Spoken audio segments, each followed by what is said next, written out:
Pero esquiro, si queréis pasar aquí adelante, después tomaremos el chocolate atrás, cuanto antes empezamos la charla. Luego les dejamos espacio a los niños para que ensayen y tomamos el chocolate atrás, jugamos al bingo mientras ellos ensayan y pasaremos adelante a ver la actuación. Si queréis acercaros un poquito, pues os lo agradeceremos. Y pasa a esa parte que se ve mejor la pantalla, donde queráis. Gracias. Bueno, pues Pedro, que como miembro de ADONA, de la Asociación de Donantes de Sangre de Navarra, nos va a dar esta charla informativa, a la vez pues un poquito también persuasiva, ¿no? Necesitamos cada vez más donantes, somos muchos en Navarra, somos una comunidad privilegiada ciertamente, pero toda ayuda va a ser buena y supongo que todo lo que nosotros podamos hacer pues nos vendrá mejor, ¿verdad? Bien, Pedro, pues te dejo con los caleritanos y te damos la bienvenida. Muchas gracias.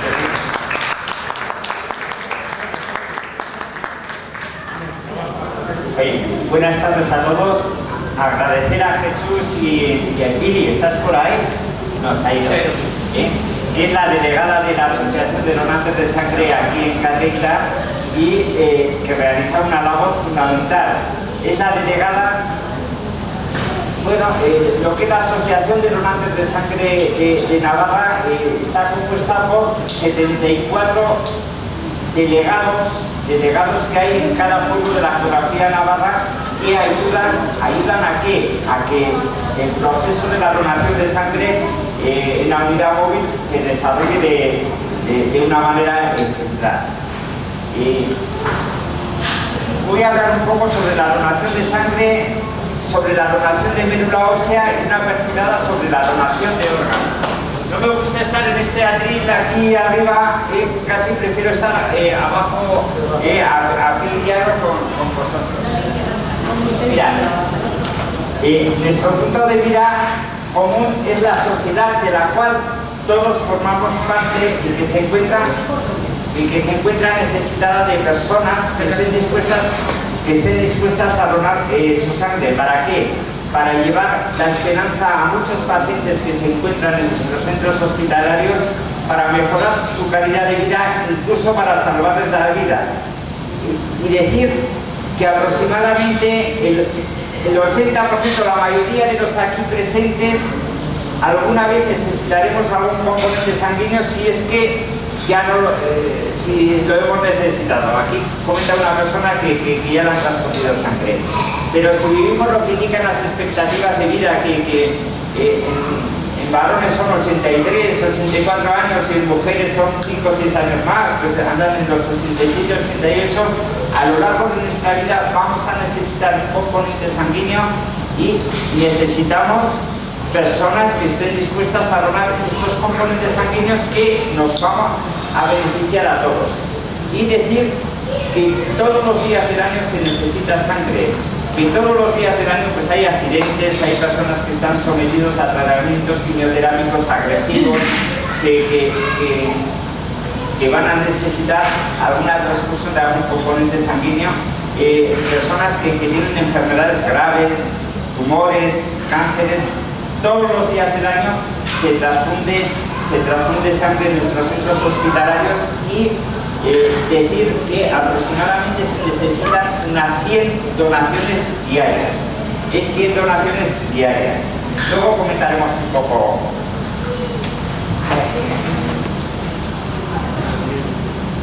Bueno, he puesto unas imágenes ahí de... Bueno, la Asociación de Donantes, a grandes rasgos, es una asociación que no tiene ánimo de lucro y cuya finalidad es promocionar la donación de sangre y potenciar la figura del donante de sangre como un ejemplo de solidaridad y de participación en esta sociedad de la cual formamos parte todos. Este es el logotipo de ADONA y decir que hay 74 delegados en toda la geografía navarra. Que ayudan a que la donación de sangre que se efectúa en las unidades móviles y la unidad móvil que viene aquí a la automoteca se desarrolle de una manera eficiente. Bueno, tenía unas diapositivas un poco sobre la historia de lo que es la sangre. La sangre siempre, en todas las civilizaciones, se veía que era como algo vital, algo que daba vida al organismo, de tal manera que la gente que perdía sangre veía que se moría y entonces era como una especie de elemento mágico. Salir es así, bueno, pues que en las cuevas de Altamira, en los grabados y todo eso, se hacían dibujos con lo que es la sangre y el antecedente de la transfusión sanguínea se podría decir que es la ingesta de sangre. Lo que hacían las antiguas civilizaciones eran sangre de animales o sangres de guerreros que eran fuertes, que eran veloces, que corrían más. Decían, oye, vamos a beber esa sangre para ver si nos da esa vida que tiene esa persona. Y cogían de los guerreros que combatían y todo eso, bebían esa sangre para adquirir lo que era su fiereza. Eso ocurría también no en las grandes civilizaciones, allá en Egipto y en Grecia, sino incluso en la Edad Media, esa ingesta de sangre de alguna manera se tenía en cuenta. Y incluso había papas que lo que hacían era intentar transfundir sangre de gente joven para decir, oye, a ver si adquiero yo la fortaleza de esas personas jóvenes. ¿Qué pasa? Que desgraciadamente morían, porque la compatibilidad de la sangre tiene que ser muy estricta y no valía para... la sangre de uno no vale para cualquiera, hay que seguir unos criterios de compatibilidad muy estrictos. Bueno, aquí tengo una imagen de un señor que fue el que descubrió los grupos sanguíneos. Los grupos sanguíneos fue el gran avance que hubo en el tema de lo que es la sangre. Y adherido a esos grupos sanguíneos, nosotros podemos ser de 4, del grupo 0, del grupo A, del grupo B o del AB. Somos de uno de esos 4 grupos sanguíneos, todos los que estamos aquí. Somos de un grupo sanguíneo y somos de un grupo sanguíneo de toda la vida. Ese grupo no cambia. Y lo heredamos de nuestros padres. Ese es un sistema que es el AB0 y otro sistema que es el RH, que con el RH podemos ser positivos o negativos. El 85% de la población es RH positivo y el 15% es RH negativo. Yo, atendiendo a esos dos grupos sanguíneos, soy A positivo, que es como el más común. El siguiente más común sería el otro, que sería a la par, el 40 y pico % es el 0 positivo. El 0 positivo. Bueno, gracias a los descubrimientos de este señor, lo que se podía hacer era donar sangre y una persona recibir una transfusión. ¿Y esto dónde se organizaba sobre todo? Pues en las guerras, como en todo lo que es la investigación, los experimentos, incluso hoy en día, intervenciones quirúrgicas nuevas y todo, ¿dónde se realizan? En los recintos bélicos, en las guerras que había antes, en las guerras mundiales y en las guerras que hay ahora en Afganistán. Bueno, en Pamplona, donde estamos ubicados donde el Hospital de Navarra, a mano izquierda, en este edificio que hay aquí. Esta es la unidad móvil que todos conocéis y que va de lunes a viernes todas las semanas del año por toda la geografía navarra. Y generalmente a Cadrita venimos un par de veces o 3 veces al año. ¿No es así, Viri? Bueno, nosotros como asociación, ¿qué tenemos que hacer? Ayudar a la consecución de los objetivos del banco de sangre. Y el objetivo principal del banco de sangre, ¿cuál es? El obtener unos componentes sanguíneos de una calidad adecuada y en cantidad suficiente que permitan satisfacer las demandas de los pacientes que están en los centros hospitalarios. Si se necesitan 100 componentes sanguíneos todos los días, nosotros como tal tendremos que conseguir esos 100 componentes sanguíneos. Si se necesitaran 200, tendríamos que luchar para conseguir esos 200, de tal manera que el paciente reciba ese componente sanguíneo en el cual está deficitario. Bueno, ¿por qué hay que donar sangre? Yo recuerdo que, bueno, nos ha comentado Jesús, yo soy médico, trabajé en el banco de sangre y de hecho vine a Cadita durante una temporadita, un año que me tocó trabajar en Tudela y veníamos con la unidad móvil de Tudela aquí. Cuando llegué, el director del banco de sangre, que era Antonio Medalbe, me dice, oye, mira, era el año 83,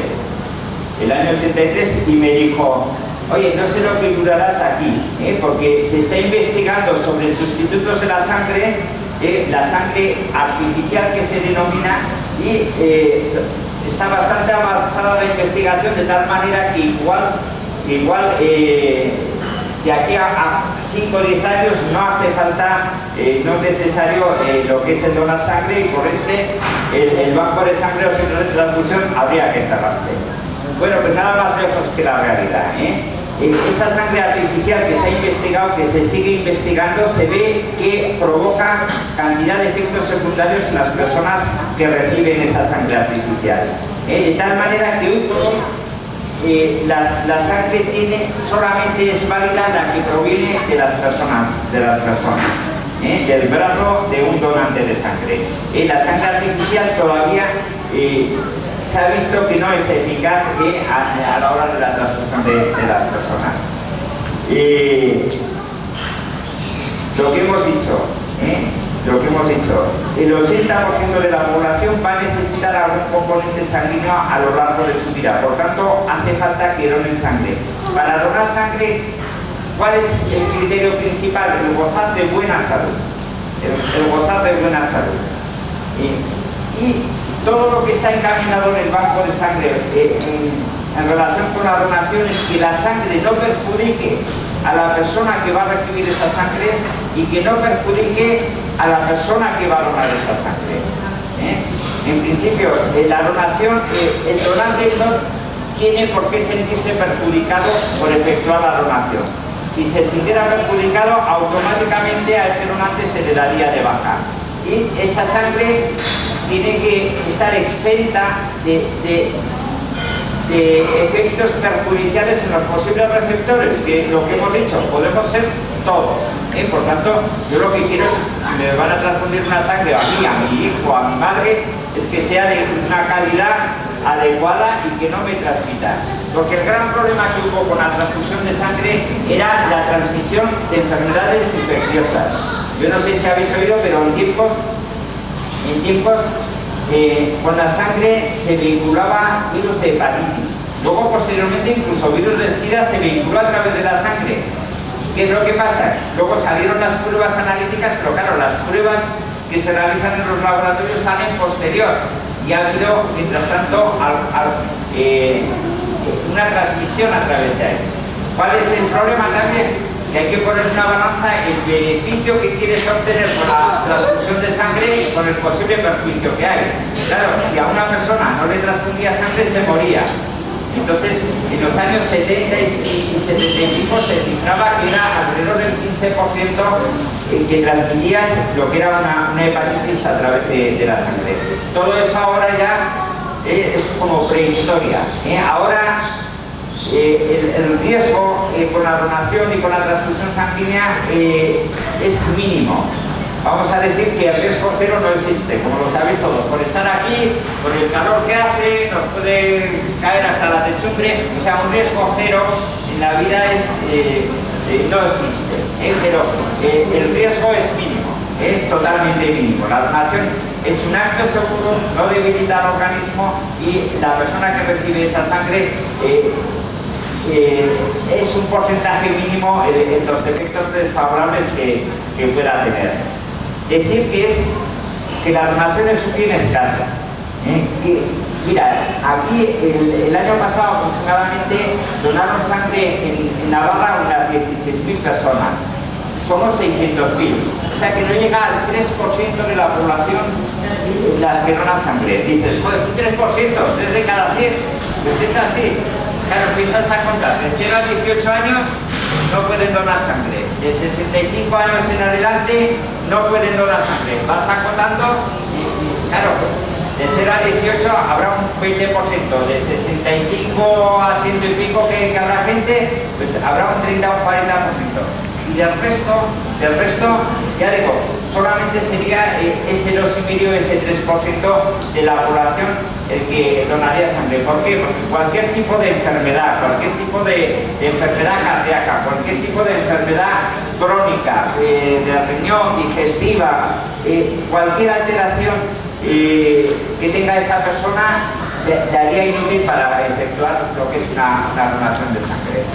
Y de alguna manera la donación es un acto que tenemos nosotros los seres humanos de solidaridad y de comunicación entre nosotros. Y con ese pequeño gesto yo creo que consigues una obra muy grande que es el dar esa esperanza de vida a esas personas. Bueno, esto lo pongo aquí para deciros que si algo está regulado de una manera estricta y encima tenemos a veces problemas con lo que son los donantes, dicen no, que yo quiero donar, que no puede donar usted, que no sé qué. A veces nos hemos encontrado con problemas de estos. Está regulado desde siempre por una normativa muy estricta.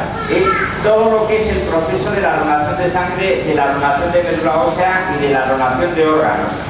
Y hay que cumplir esa normativa, y esa es la normativa la cual está vigente en la actualidad. Pero ya, comento, siempre está regulado y hay que cumplir, hay que dar una información a los donantes, hay que cumplir unos requisitos, hay unas condiciones de criterios de selección de los donantes, de criterios de exclusión, que hay que seguirlos a rajatabla, porque si no te pueden penalizar, incluso, y decir, oiga usted, ¿todo por qué? Por lo que he comentado antes, para que no perjudique la donación al que va a donar, que somos nosotros, o para que no perjudique al que vaya a recibir. Y a veces el equipo técnico del banco de sangre lucha contra donantes que dicen, no, que yo quiero donar, sí, pero su sangre no es válida.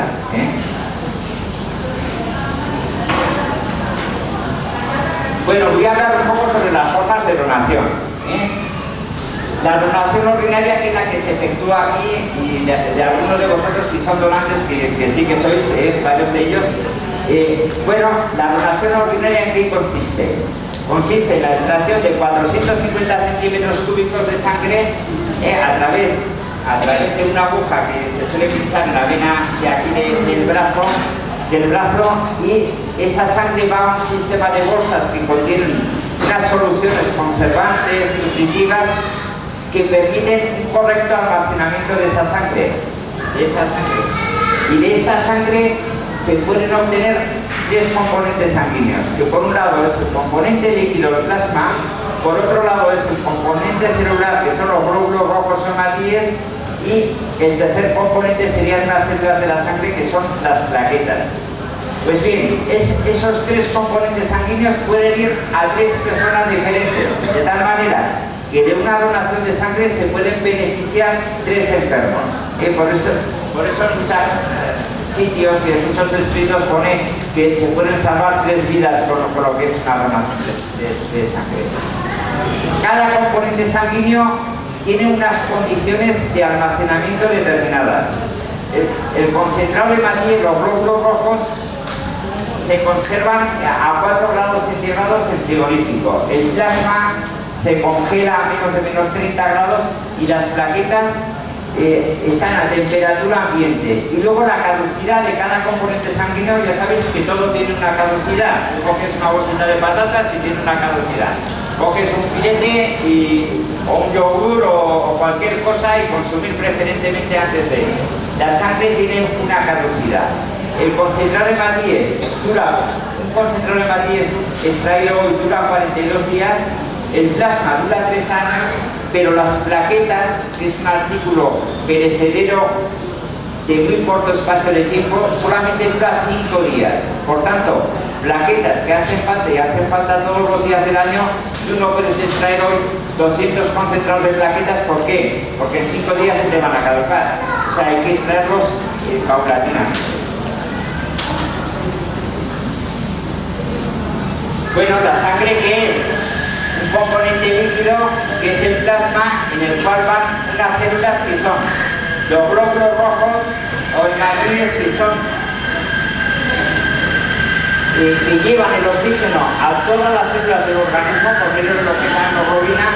Otras células que serían los leucocitos, que los leucocitos son las células que participan en el sistema de defensa del organismo, y un tercer tipo de células son las plaquetas que intervienen en la coagulación. De tal manera que cualquier alteración de las plaquetas puede dar lugar a problemas de hemorragias o de trombosis. Bueno, se editó dentro de lo que es el banco de sangre, y atendiendo a esa normativa estricta que venía ahí dentro de esas guías, unos libros. ¿Por qué? Porque en la normativa decían, hay que dar al donante, el donante tiene que conocer qué es la sangre, para qué sirve esa sangre, cuáles son los componentes sanguíneos, cuáles son los criterios de exclusión, los criterios de selección. Entonces se editó un primer libro, y luego hubo una segunda edición y una tercera edición, que al nuevo donante luego se le entrega un libro, o en su defecto unas hojas en las cuales se informa de lo que es la donación. Y estoy convencido de que un donante bien informado participa de una manera mejor en lo que es el proceso de la donación sanguínea. En este dossier informativo, que bien, muchas gracias, Jesús. He estado escuchando ahí de lo que he comentado, las razones por las que hay que donar sangre, cuál es el proceso de la donación de sangre, la féresis, la analítica, que luego veremos, y lo que os comento. Si el donante está bien informado, participa de una manera más responsable en todo lo que es el proceso de la donación sanguínea, y todo siempre con el fin de mejorar la seguridad transfusional. Y la seguridad transfusional, lo que hemos dicho, no solamente para el que recibe la sangre, sino también para el que dona. Que la primera base es que la donación no perjudique a ese donante. Luego, el banco de sangre, haciéndole pruebas, almacenando a esa sangre, a esos componentes sanguíneos, ya verá de tal manera que no perjudique al que vaya a recibir esa sangre, para que esa sangre donada por una persona sana esté en las condiciones óptimas para efectuar lo que es una transfusión sanguínea. Bueno, hay unos criterios de selección. Por un lado, la edad. Hay que estar entre los 18 y los 65 años. Una persona menor de 18 años por ley no puede donar sangre. Los 65, ahora es a criterio del banco de sangre, de tal manera que se habilita de los 65 a los 70 años, se puede habilitar lo que es la donación de una persona, pero a esa persona le tiene que dar una autorización expresa, y más allá de los 65 años no se puede donar sangre. El peso. La persona tiene que pesar por lo menos 50 kilos. A veces nos gusta que sea algo más de 52. ¿Por qué? Hemos dicho que se extraen unas muestras de 450 centímetros cúbicos, pero se extraen también unas muestras analíticas, que vienen a ser 50. Por tanto, redondeando, se extrae medio litro. El volumen sanguíneo corporal está en relación al peso que tenemos. Yo peso 71 kilos. Entonces lleva aproximadamente unos 5 litros de sangre. Pero una persona que pesa 50 kilos tiene 3 litros de sangre. Lo mismo se extrae a la persona que tiene 52 kilos, que yo que tengo 70, que el señor que tenga 100 kilos. El señor que tiene 100 kilos tiene 7 litros de sangre, la persona que tiene 50 kilos tiene 3 litros y poco, y se extrae ese medio litro. Claro, lo mismo. El medio litro en 3 y pico que en 7 litros. Entonces, ya digo, el peso. Luego la tensión arterial. Hemos dicho que ese criterio de que no perjudica al donante. Si la tensión está muy alta o muy baja, el extraer esa sangre, que de alguna manera regula la tensión arterial de esa persona, el extraer ese medio litro de sangre le podría alterar esa tensión arterial.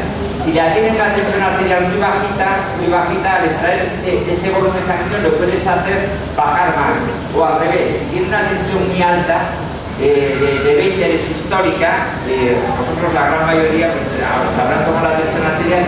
El hecho de esa extracción de sangre que regula la tensión arterial que puede conllevar una bajada repentina que le puede provocar una alteración cardiovascular. Por tanto, son parámetros que protegen a ese donante y tiene que tener la tensión entre unos valores que la verdad son muy amplios. La sistólica es entre 180 y 100. La persona que tiene 190, 200 o no se le estrés sangre. Pero no se le estrés sangre incluso la persona que normalmente tiene 12 o 13,8 y de repente tiene, ahí va, que tengo 17,9. Tampoco se le estrés sangre, porque es una tensión que no es lo habitual. Luego, la hemoglobina. La hemoglobina es el parámetro que implica si la persona tiene anemia o no tiene anemia. Entonces, la persona tiene que estar como sobrada para donar sangre. Imaginaos que tenga anemia, en mi caso, yo.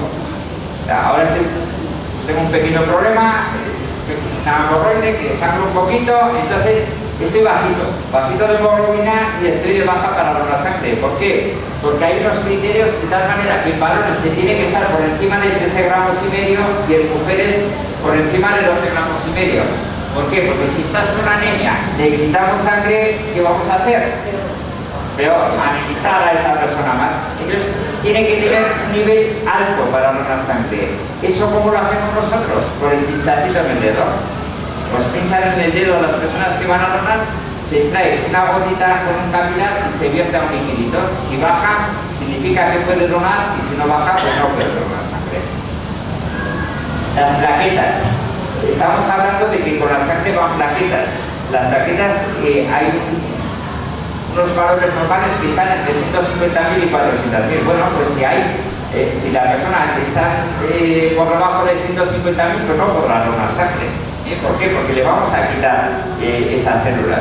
Por eso ya digo que la normativa es muy estricta y el centro de transfusión o el banco de sangre está obligado a cumplir esa normativa y por eso realmente hay tan poco porcentaje de donantes. Podría haberlo algo más, ¿no? Pero ya digo que hay que seguir todas esas. Luego, entre donaciones, intervalos. Hay un máximo para donar sangre que es 4 varones y 3 mujeres. Se podrían donar, todo el mundo podríamos donar hasta 3 veces al año. Bueno, los criterios de exclusión. Bueno, el proceso de la donación, ¿en qué consiste? Pues cuando una persona va a ir a donar sangre, lo primero que se le hace es una entrevista en un lugar confidencial. El emplazamiento tiene que permitir una comunicación confidencial entre el personal sanitario y el médico, que no ocurra como hace 10 años o 20 años que se hacían estas cosas en lo que era la unidad móvil en la automoteca y tú estabas hablando con el donante y detrás había 2 o 3 personas que igual te respondían a las preguntas que le hacías tú a ese donante de sangre. El emplazamiento es muy importante porque a la hora de preguntar si hay algún tipo de enfermedad infecciosa o algún tipo de... no tiene por qué enterarse las otras personas que están a su alrededor. Dentro de esa entrevista se establecen lo que son los criterios de selección que ya he comentado. En cualquier tipo de enfermedad grave, cualquier tipo de enfermedad crónica, las personas que tienen enfermedad pulmonar, el POC, que le llaman, los respiratorios crónicos, los bronquíticos, los asmáticos, cualquier enfermedad renal, no pueden donar sangre. No pueden donar sangre por lo que hemos dicho, por esa primera condición, gozar de muy buena salud. Una persona dona, pues, si tiene algún tipo de enfermedad y es enfermedad crónica, luego da paso a las siguientes generaciones. Que aquí en Navarra lo que ha habido es esa transmisión o ese relevo generacional. Mi madre, recuerdo que mi padre tenía sus problemas y sus cositas de enfermedad, no podía ser donante, pero mi madre era donante. Yo, siguiendo a mi madre, pues fui donante y los hijos míos pues, son donantes de sangre. Es un poco esa transmisión boca a oreja que hay y ese hecho de ver, oye, mira, pues mis padres han sido porque yo no soy, pues un día vas con 18 años o 20 años, donas y vas a donar sangre. Entonces, lo que hemos visto, luego se hace una breve exploración física, que es lo que hemos dicho. Se toma la tensión arterial y se valora lo que es la cifra de hemoglobina. Y luego el acceso venoso. Mira, yo tomo siempre de este brazo, del derecho. ¿Por qué? Porque intenté 2 o 3 veces del brazo izquierdo y se me rompió la vena. Entonces hay que tener un calibre de vena suficiente. ¿Por qué? Porque la aguja en principio no hace daño. Lo que da función es una función cualquiera, de la muscular o cualquier. Pero a la hora de extraer es de un calibre considerable, y la vena sí que tiene que tener un calibre óptimo. Porque hay personas que tienen venas muy pequeñas y generalmente no somos o son los delgados. A veces el problema son las personas que tienen el brazo un poquito más recio, que generalmente las venas superficiales son como más finas, que tendría que ser igual al revés. Pero si veis los delgaditos, veis las venas, joder, unos calibres de vena que son estupendos. Pero para extraer esos 500 centímetros cúbicos, tener en cuenta que en 7 minutos se termina lo que es la donación. O sea que el flujo viene a ser 70-80 centímetros cúbicos por minuto. Luego tiene que firmar la persona, o tenemos que firmar una hoja en la cual es un consentimiento informado, en el sentido de decir, me han explicado cuáles son los criterios de exclusión, cuáles son los criterios de selección. Yo no estoy incluido en estos criterios. Oye, ¿se me oye o no? Sí. Es que no me gusta el micrófono así. Pues esos criterios de exclusión, bueno, firma la persona de decir, oye, mira, me habéis informado correctamente de esto y no pertenezco a ninguno de estos dos criterios de selección. Y de alguna manera también da el consentimiento a que se les traiga esa sangre. Es algo que tiene que estar refrendado ahí, decir, oye, yo dono sangre porque he querido, porque he querido. Luego hay un procedimiento que es la autoexclusión, que se llama. ¿La autoexclusión qué es? La persona dona sangre, en cualquier momento puede decir, oye, que no se utilice esta sangre. ¿Por qué? Bueno, puede ser porque en el vis a vis que ha habido con el sanitario o con el médico, haya tenido algún tipo de enfermedad o alguna cosa, o no se haya acordado a la hora de decir, o le haya dado vergüenza o lo que sea, y dice, oye, mira, yo voy a casa, pero luego llamo por teléfono y digo, oiga, esa sangre prefiero que no se utilice, porque no estoy seguro de que sea todo lo realmente sana que es posible. Puede pasar también de que vayas tú a casa y por lo que sea entras con un proceso de fiebre o una diarrea o cualquier tipo de catarro o algo y dices, oye, mira, doné yo ayer sangre, pero resulta que estoy con un catarro, con una diarrea. ¿Qué es lo que pasa? Esa sangre no se va a utilizar de cara a transfundir. ¿Por qué? Porque ese virus o esa bacteria puede ir vehiculada en sangre y transmitir a esa persona que está enferma, esa diarrea o esa enfermedad infecciosa. Entonces, la persona en cualquier momento dado puede llamar y decir que, como en todos, y aquí que es industrias conserveras y todo eso, se establecen unos controles de calidad muy estrictos, y un 1% de las donaciones que se extraen tiene que ser para realizar controles de calidad en las cuales se valora desde la temperatura, desde las células, desde las sustancias nutritivas que hay en esas bolsas. Entonces, generalmente lo que se hace es aprovechar estas bolsas que no son aptas para consumo para los pacientes, para realizar esos controles de calidad, que es un 1%. La gente dice, joder, pero yo creo que es necesario establecer esos controles de calidad, pues, para prevenir luego efectos adversos que serían mucho más graves. Decir que siempre se utiliza material esterilizado de un solo uso. Antes decían, no, oiga usted, me puedo contagiar siempre del SIDA, del VIH y de todo eso. Y hay una anécdota, recuerdo cuando comenzó, mira, yo comencé a hacer las analíticas del SIDA en el año 85, aquí en Navarra. En el año 1985 las hacía con las manos, empezamos primero a hacer pruebas y algunos sí que salieron y había que informar a lo que son las personas. Entonces empezó a aparecer lo del cero positivo, y recuerdo que una vez en un congreso pues, con unos médicos de Granada decía, pues no sabes lo que nos ha ocurrido, estamos todo el día, o sea, contrataron a una persona telefonista que a ver eso del SIDA que era, porque todos eran, claro, dentro de lo que era el grupo sanguíneo, el 40% de la población es cero positivo. Entonces, cuando oían en las cuñas radiofónicas, en la televisión, los seropositivos, que eran los del VIH, era la cero positividad, cero positivos se llamaban a los que estaban infectados de VIH. En relación a esto, se pensaban que todos tenían el SIDA. Todas las personas que eran del grupo cero positivo pensaban, no, el cero positivo. Entonces se cambió ya la denominación y se habló ya de infección para el VIH positiva. Pues claro, cero positivo, una analítica en suero positivo para el VIH, pero hubo una época en que los periódicos decían cero positivos. Había tantos, y decía, ¿cómo tantos? El 40% de la población somos seropositivos. Se utiliza material esterilizado de un solo uso. Se desempala, se desenvuelve el sistema de bolsas que hay por lo que es la aguja, se funciona, se extrae lo que es la muestra de sangre y lo que es la donación de sangre. Si no es válido, se tira.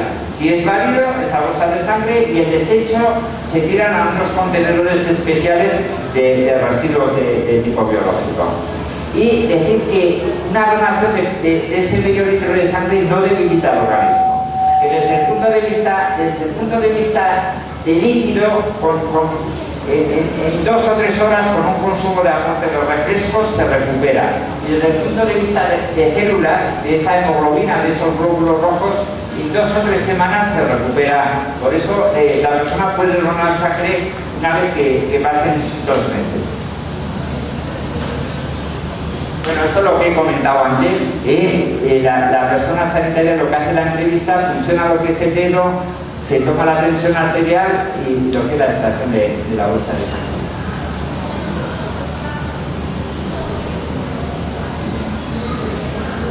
Para medir la hemoglobina utilizamos esos capilares, se extrae lo que es la gotita y con esa gotita va esa columna de líquido. Y nosotros sabemos que si cae en unos segundos está por encima de esa cifra de hemoglobina. Hay 2 líquidos con 2 densidades diferentes. ¿Por qué? Por lo que hemos dicho, la hemoglobina es en hombres 13,5 y en mujeres 12,5. Si cae puede donar, si no cae no dona. Y a esa persona que no dona puede tener una hemoglobina muy bajita. ¿Qué es lo que se hace?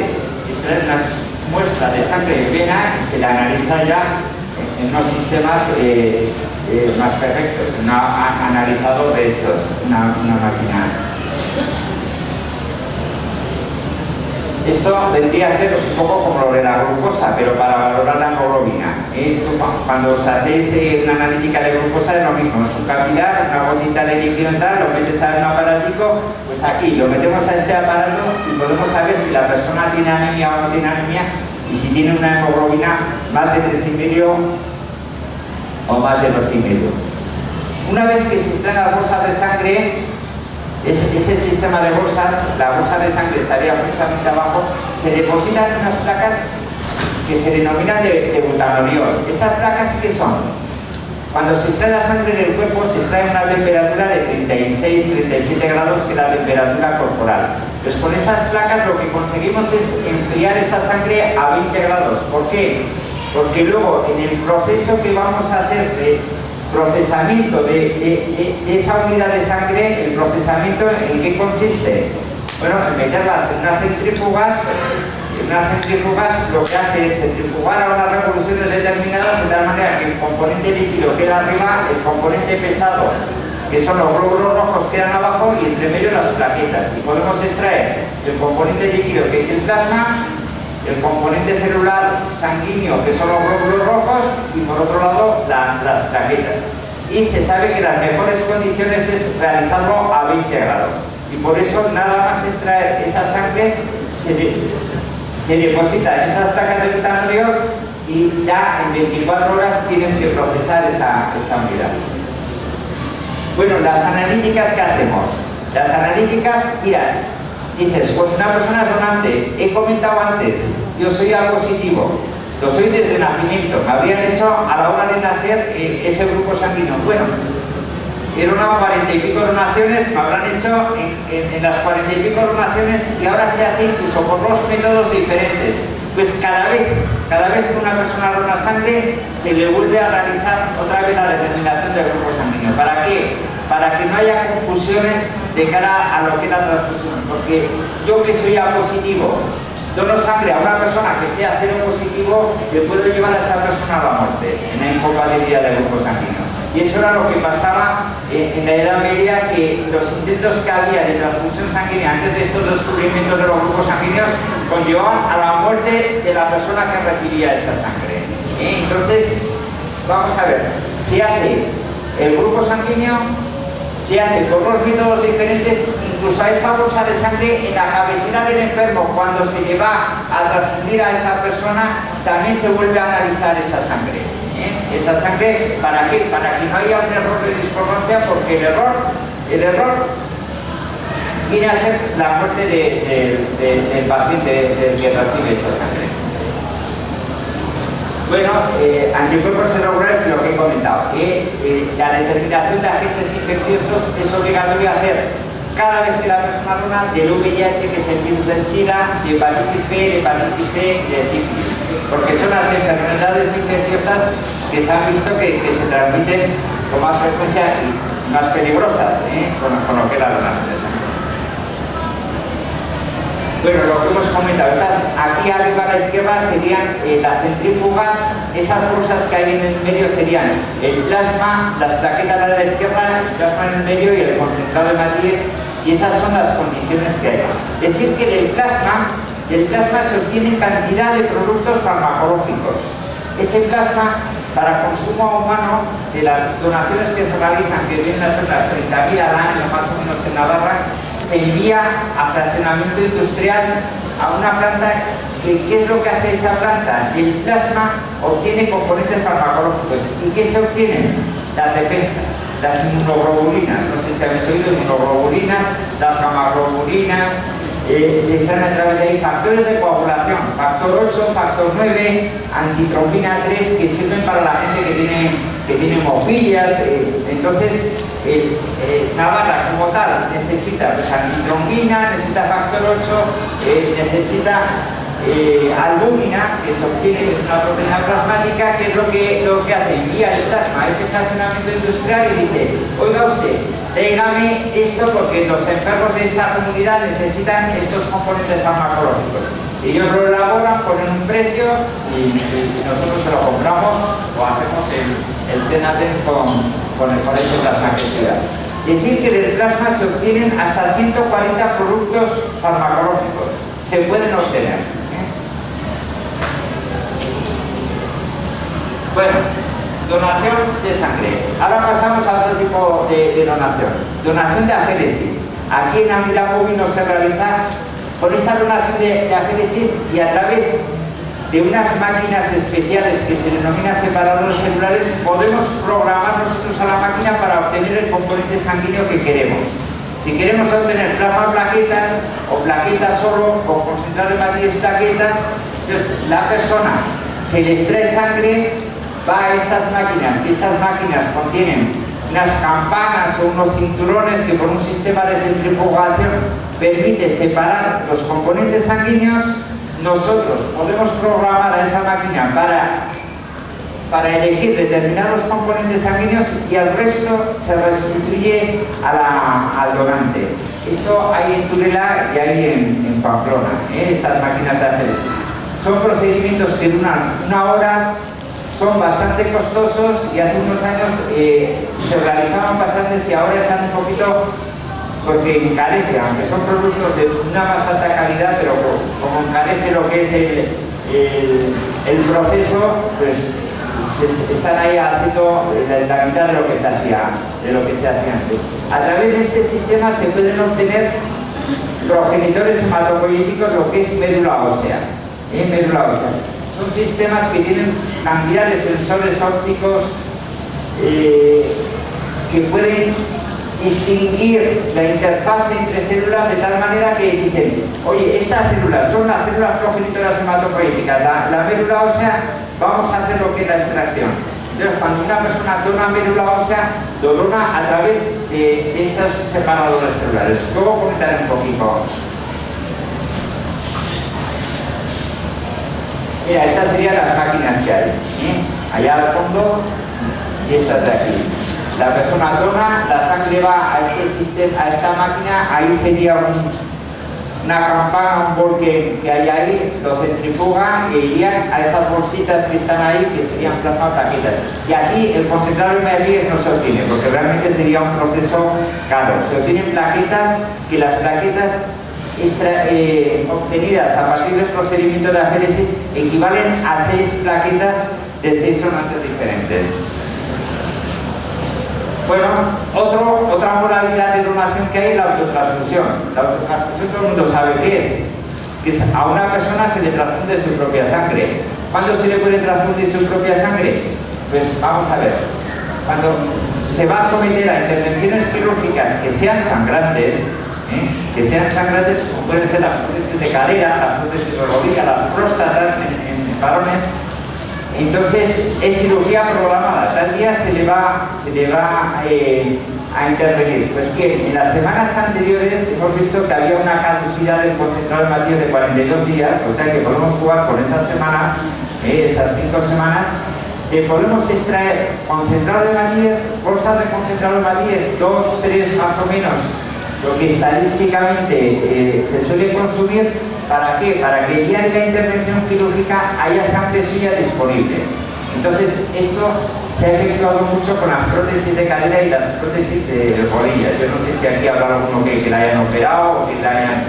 Entonces, se les trae las semanas anteriores sangre y esa sangre solamente va para ellos. Y esto, aquí la normativa ya no es tan estricta. Y de hecho, ha habido personas que se les ha extraído con 13 años y abuelitos con 86 años, que se les ha extraído sangre. Las personas jovencitas con 13 años, generalmente la intervención es escoliosis. Escoliosis es una desviación de lo que es la columna vertebral y son unas cirugías muy sangrantes. Necesitan igual 4 o 5 bolsas, se les extrae 4 o 5 bolsas de medio litro de sangre en las semanas anteriores, de tal manera que el día de la intervención quirúrgica hay sangre disponible para ellos. Oye, y lo toleran, mira, un chavalito de 12 años se les trajeron 5 bolsas de sangre y las toleró perfectamente.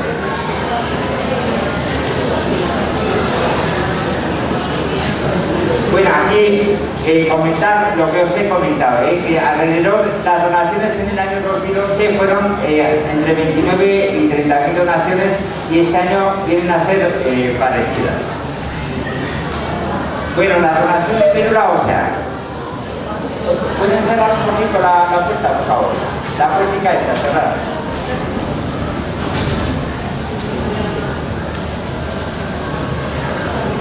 Bueno, y la donación de médula ósea o de progenitores hematopoieticos, es decir, que hay cantidad de personas que están enfermas y que necesitan médula ósea, y de hecho, pues el año pasado recuerdo que hubo un chico en clínico, un tal Mario, me parece que se llamaba, que necesitaba médula ósea. Con la médula ósea, ¿qué hacemos? La política arriba, por favor. Bueno, pues con la médula ósea, cuando hay una persona que está enferma, ¿qué es lo que hace? Se le analiza y se le analiza. Mira, en todas las células de nuestro organismo hay unas proteínas que se denominan unas proteínas del sistema HLA, que tiene un nombre raro, pero que esas proteínas permiten discernir lo que es propio y lo que es extraño. Tienen la capacidad de que si a mí me viene un tejido extraño, lo rechaza y además de una manera violenta, incluso destruyendo células de nuestro propio organismo. Entonces, cuando una persona se hace donante de médula ósea, se le analiza ese sistema HLA que se llama. Ese sistema, cada uno somos uno diferente, tenemos diferente Entonces se cifra que son iguales unos de otros, o que hay una compatibilidad uno cada 40.000, cada 50.000 personas. Entonces, ¿qué es lo que hace falta? Hace falta que seamos muchas personas que estemos inscritas en este registro, que es español de donantes de médula ósea, que habéis oído hablar de nombre, de José Carreras, bueno, pues es el que lo lleva él, parte de su dinero, de su trabajo y de todo eso, lo que ha hecho es potenciar este registro, el REFMO, que es el registro español de donantes de médula ósea. La persona que somos donantes, se nos tipifica ese sistema HLA y se nos analiza. Va a ese registro informático y dice, ahí va, Pedro, este es HLA A2, A8, B24, B36. Bueno, cuando hay un enfermo, ¿qué es lo que quiere ese enfermo? Buscar una médula ósea compatible para él. Entonces, ¿qué se hace? Se le analiza ese sistema HLA y se confronta con todos los donantes que hay en ese registro. Y se dice, oye, pues mira, el Pedro, que es el de Pamplona, es compatible con él. Bueno, se le vuelve a realizar una analítica más extensa para ver si realmente soy compatible. Si es así, células mías y células de esa persona enferma se cultivan en el laboratorio, se ponen juntas y se ve que hay una compatibilidad. Para los enfermos, contra más personas estemos en estos registros, mejor, porque la probabilidad de encontrar una persona compatible pues será más alta. Es decir, que esto está coordinado internacionalmente. ¿Internacionalmente qué significa? Que no solamente Navarra, no solamente es España, no solamente es Europa, o sea, es todo el mundo, de tal manera que una persona que yo tengo a mi hijo enfermo y necesita una médula ósea, si no hay médula aquí, se confronta con Europa, y a este chico Mario había dos donantes compatibles, uno creo que era de Israel y el otro creo que era de Alemania, y le había ido a alguno de esos dos. De hecho, en Pamplona, de Suecia, hubo un donante de Pamplona que era compatible con un enfermo de Suecia, y vinieron, nosotros les trajimos la médula ósea a ese donante, que era un donante de sangre, y la persona se lo llevó, esa médula ósea, a Suecia. ¿Para qué? Para trasplantarla a ese enfermo que tenía una leucemia en Suecia. Y creo que fue válido y que fue bien, y que la persona está muy bien. ¿La médula ósea qué es? Es un tejido como la sangre, es lo que hemos comentado. Dentro de esas máquinas o de esos separadores celulares programamos para decir, oiga usted, extráigame estas células progenitoras hematopoyéticas. Se extraían. Es capaz de decir cuál es la médula ósea, cuáles son esas células. Pues las reconocía, las cogía, y es como una bolsa de sangre, la médula ósea. Antes no. Hace 20 y 30 años se funcionaban a través de las crestas ilíacas para obtener médula, porque están dentro de lo que son los huesos planos. Y se obtenía de estas palas ilíacas, se extraía alrededor de 800 centímetros cúbicos. O sea que cuando hay una fractura de pelvis o de fémur, suelen ser muy sangrantes. Una persona puede perder 1 litro o 1,5 litros. Bueno, y por último, ya acabo en 5 minutos, lo que es la donación de órganos, decir que lo lleva la Organización Nacional de Trasplantes, y que hay una coordinación nacional que lo que hace es coordinar todo lo que es el proceso de donación, de extracción de órganos, del almacenamiento, el desplazamiento de esos órganos de esa persona que ha fallecido, y del trasplante. Es una organización que está en Madrid, y la base está en Madrid, pero luego hay una organización y una coordinación autonómica en cada autonomía, que hay 17 en España. Hay una persona que es el coordinador autonómico, y luego hay una coordinación hospitalaria. La coordinación hospitalaria es muy importante porque es la persona que va a decidir, oiga usted, ha fallecido, mira, el otro día murió un vecino de casa y encima era amigo y encima era de mi edad, 56 años. No sé si visteis en la esquela, Miguel Ángel, que formaba parte de un grupo de música. Bueno, pues esa persona donó sangre. Entonces la persona que está ya en el centro hospitalario, que está en la UCI, dice, bueno, esta persona ha muerto, pueden ser válidos sus órganos. Habla con lo que es la familia o él mismo. que él mismo era donante de órganos, dice, bueno, ese sería el coordinador hospitalario. Ese coordinador hospitalario habla con el coordinador autonómico y el coordinador autonómico de aquí de Navarra habla directamente con Madrid para decir, aquí hay un donante potencial, se le van a extraer X órganos que son, habitualmente son los dos riñones, el corazón, parte de lo que es el hígado, se puede extraer huesos, se puede extraer, de tal manera que esos órganos van a ir a varios pacientes que hay por ahí en lista de espera para recibir un trasplante renal, un trasplante hepático, un trasplante de corazón. ¿Y eso cómo se hace? Se hace con criterios clínicos y con criterios geográficos. Hombre, hay unos criterios clínicos de gravedad de decir, esa persona, si no se le trasplanta ese hígado o ese corazón, se va a morir en 7 días.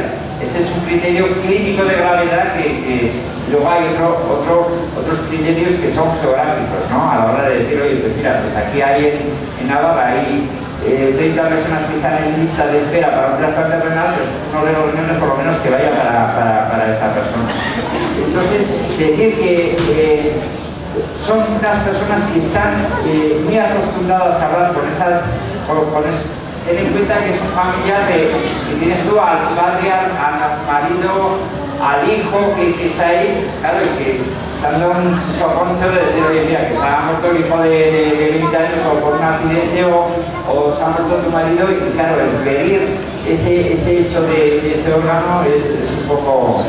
Pero yo creo que una vez hay también connotaciones religiosas, pero yo la verdad que creo que donar los órganos hace su bien, viene a ser un poco como lo que es donar la sangre. Y una vez que está la persona muerta, es que incluso después de muerto haces bien a los demás.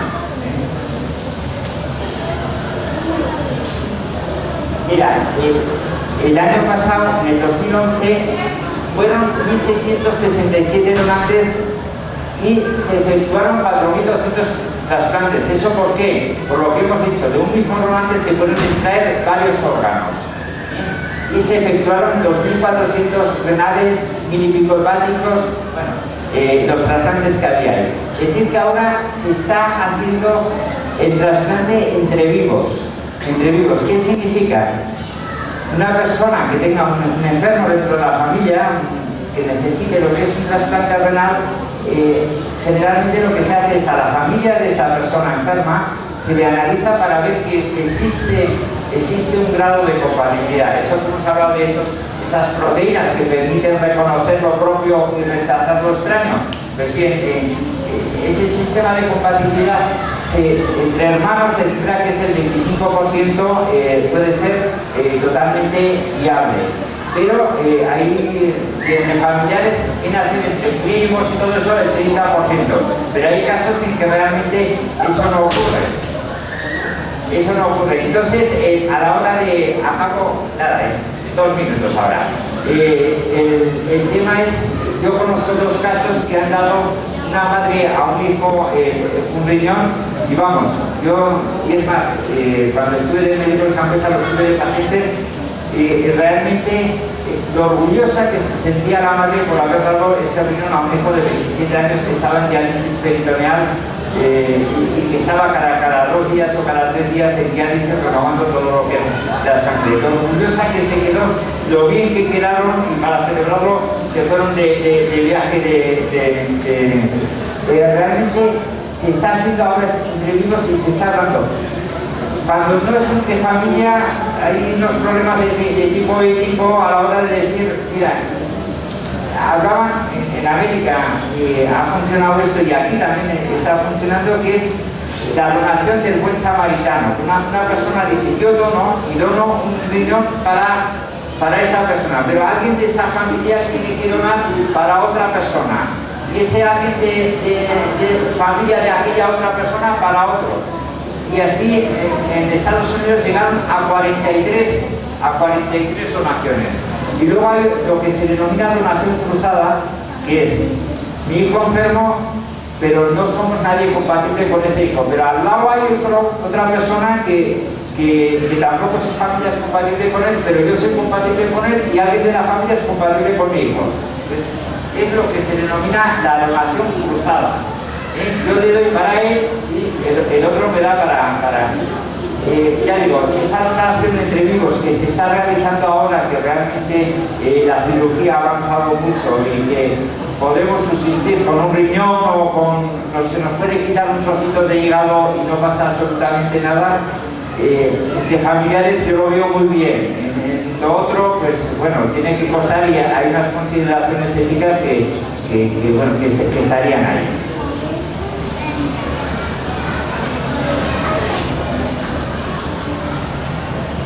Vale.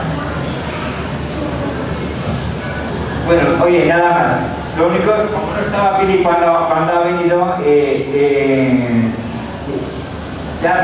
unas gracias especiales a Pili Cambra, que es la delegada de la Asociación de Donantes de Sangre aquí en Cadreita, y que gracias a personas como ella, la cual conozco pues igual desde hace 30 años o no sé si o 20 y tantos, gracias a su esfuerzo, a su trabajo, a su constancia, hace que los índices de donación de Cadreita sean buenos y contribuyen a dejar a Navarra en uno de los puestos más altos de la nación, en cuanto a índices de donación. Y son gracias a personas como Pili y a personas que como Pili están en las 74 delegaciones de Navarra.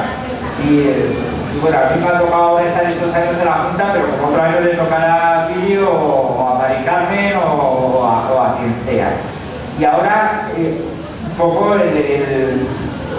las preguntas que queréis hacer. Igual ha sido un poco rollo, he empezado a hablar y...